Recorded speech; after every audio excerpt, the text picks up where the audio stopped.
ক'ব গ'লে আমি অসমবাসীয়ে তথা ভাৰতবাসীয়ে এজন মানৱৰূপী ভগৱানক আজি হেৰুৱাইছোঁ। আজি যি গুৱাহাটীৰ যি আমাৰ জুবিন দাৰ শেষ যাত্ৰা আছিল, এই যাত্ৰাত আপোনালোকে দেখিছে লাখ লাখ জুবিন অনুৰাগীৰ আজি ভিৰ হৈছে।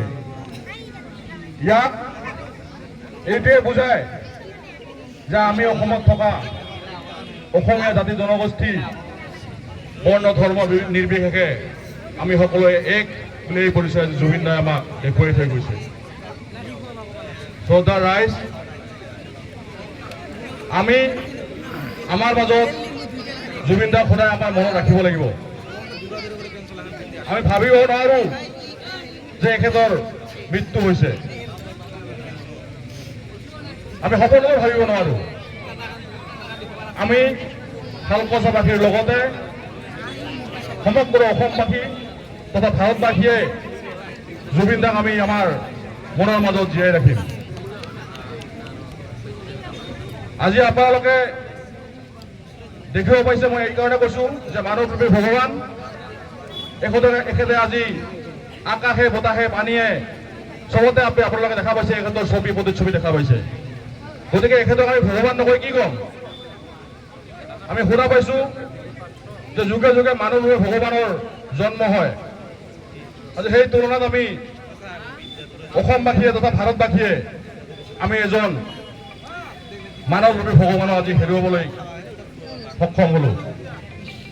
তো শ্ৰদ্ধা ৰাইজ, আমাৰ জুবিন গাৰ্গে যিখিনি আমাক আমাৰ ভাতৃবোধৰ এনাজীডাল দেখুৱাই থৈ গ'ল, আমি সকলো জাতি ধৰ্ম বৰ্ণ নিৰ্বিশেষে যাতে আমি সকলোৱে একত্ৰিত হৈ অসমবাসী ৰাইজ হৈ আমি যাতে সমাজত সকলোৱে মিলা প্ৰীতিৰে বসবাস কৰিব পাৰোঁ, তাৰ কাৰণে মই সকলোকে মোৰ তৰফৰ পৰা অনুৰোধ জনাইছোঁ।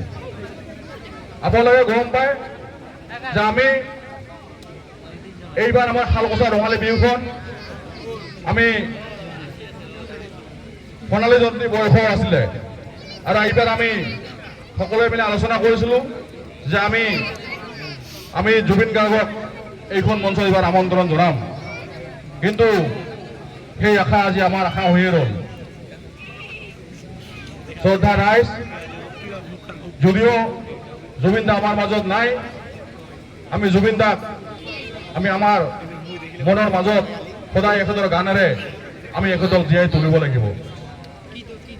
শ্ৰদ্ধা ৰাইজ, আজি এই শ্ৰদ্ধাঞ্জলি অনুষ্ঠানত আপোনালোক সকলোৱে উপস্থিত হৈ যি আমাক জুবিন অনুৰাগী হিচাপে যি আজি সহায় সহযোগিতা আগবঢ়ালে, আপোনালোক সকলোকে মই মোৰ তৰফৰ পৰা ধন্যবাদ জ্ঞাপন কৰি মোৰ বক্তব্য ইয়াতে সামৰি মাৰিছোঁ।